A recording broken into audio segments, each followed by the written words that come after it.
hanya Yesuslah yang menyembuhkan sakitmu. Maka hanya Yesuslah yang membuat usahamu bisa tetap berjalan di tengah-tengah krisis ekonomi ini. Hanya Mesiaslah yang bisa menenangkan jiwa kita.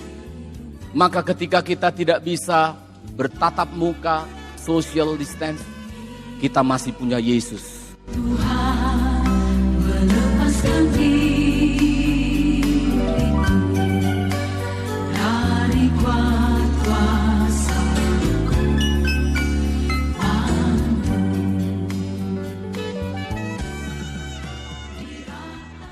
Ada satu kisah yang saya beruntung juga, ternyata Rasul Petrus khususnya tidak mau ikut-ikutan seperti murid Yohanes dulu.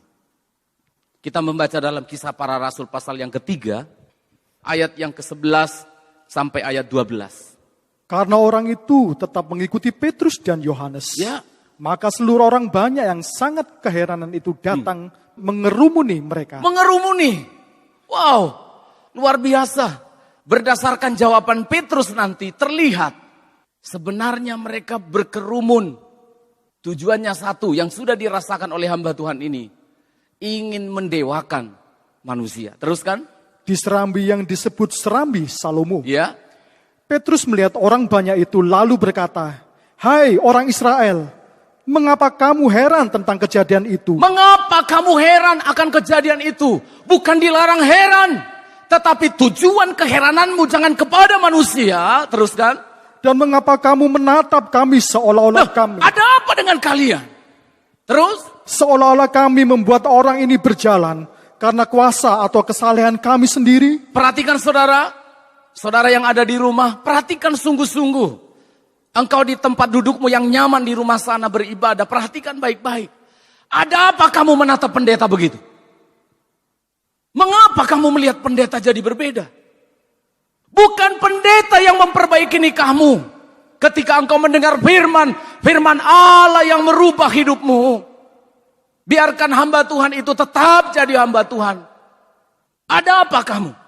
Saya senang sekali sikap hamba-hamba Tuhan ini. Dua hamba Tuhan, Yohanes Pembaptis, Rasul Petrus. Tuhan terima kasih. Yang saya takutkan adalah ketika hal-hal seperti ini datang. Kita tidak bisa mengendalikan bahu. Malah, oh iya memang aku dua puasa. Aku enggak gampang loh mendapatkan ini. Dulu aku begini. Saudara, saya senang sekali hamba Tuhan ini. Kaget saudara. Malah hamba Tuhan kalau tidak diperlakukan seperti ini, harusnya kita bersyukur. Kalau dibiarin jemaat begitu aja, enggak usah sampai begitu. Malah kita bersyukur. Kenapa? Wah, hati-hati saudara. Ada apa dengan kamu? Jadi dari kesimpulan ini saya melihat saudara, hanya Yesuslah, karunia Yesuslah yang menyembuhkan sakitmu. Jika engkau sakit dan disembuhkan. Maka hanya Yesuslah yang membuat usahamu bisa tetap berjalan di tengah-tengah krisis ekonomi ini.